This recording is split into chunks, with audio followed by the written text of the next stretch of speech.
All right, reading of the Antique Bible, Part 5. The first recorded translation of the Bible in the English tongue was the work of Caedmon, who rendered this whole Bible from Genesis to Revelation into alliterative verse, AD 680. Soon after this, Aldhelm, Bishop of Sherborne, rendered the Psalms into verse.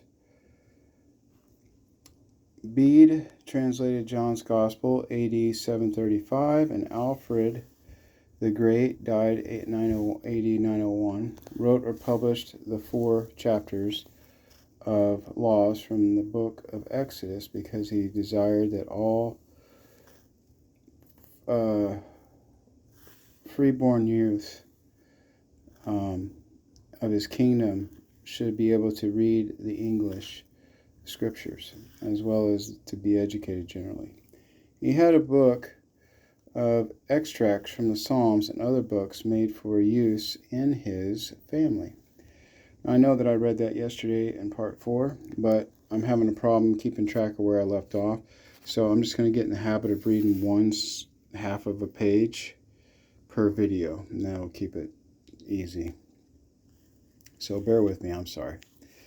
Okay, the oldest version of the Anglo-Saxon Gospels is called the Durham Book, of which a specimen copy is now extant, dated AD 688. The Normans were no friends to education in the English tongue and did not translate the scriptures, but tried to educate the people in religious matters by the use of miracle plays and pictures. Only a few works in the scriptures are dated in their age, of which we have still remaining 3 versions of the gospel, and Ormulum, a metrical paraphrase of the gospel, history in alliterative verse. In the 13th century, there occurred a religious revival when the Bible was translated into Norman French. The reformer Wycliffe, born in 1324 and died in 1384, rendered into English almost the entire Bible, so that for Christian men may some day know the text of the gospel with the common sentence of old holy doctrines. End quote. That's Old English there. This great work was an important element in opening the way for the Reformation. Tyndale devoted his whole life and his great learning and eminent abilities that, quote, a boy that driveth a plow, end quote, might know more of the scriptures than the great body of the clergy then knew in AD 1520. He said that, quote, the properties of the Hebrew tongue agree 1,000 times more with English than with the Latin, end quote.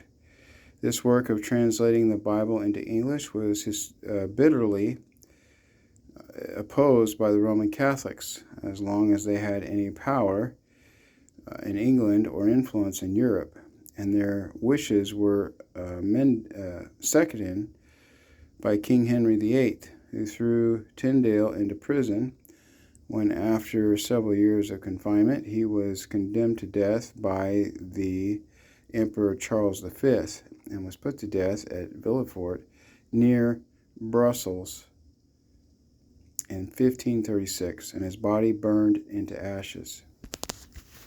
Lord Jesus Christ, have mercy. Tyndale's idea was that every part of the scriptures had one sense only, and he kept that always in view, translating from the original Hebrew and Greek. Even his enemies have admitted that his work was excellent. Its language is pure, appropriate, and clear to the understanding. Evidences of great learning and research give it a preeminent position among the enduring monuments of human intelligence and skill. Tyndale has been justly honored with the title of the father of our English Authorized Version.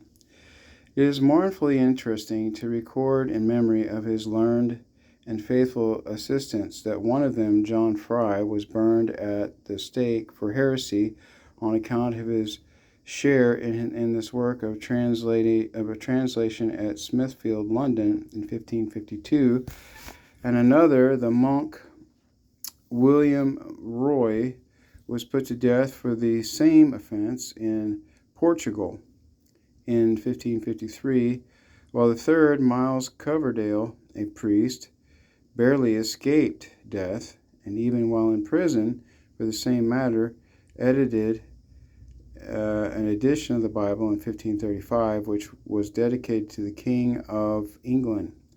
In his preface, Coverdale declared that he, quote, had not changed so much as one word for the benefit of any sect, but had, with a clear conscience, purely and faithfully translated out of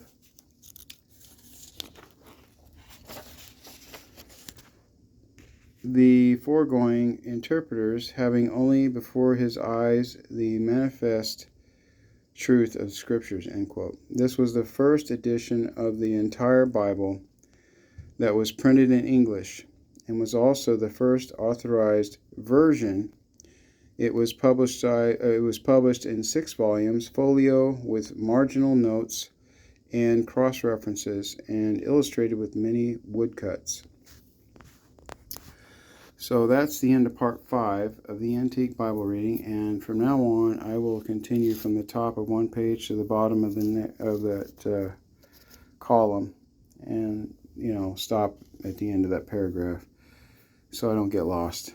So I hope that my reading improves as we go, and my camera work too, which is very difficult to do, but my eyes are getting old and this print is fine, so I have to use the camera to read, and I'm sorry for the wobbling, but you can listen to it. That's really the main point. God's will be done. Over and out.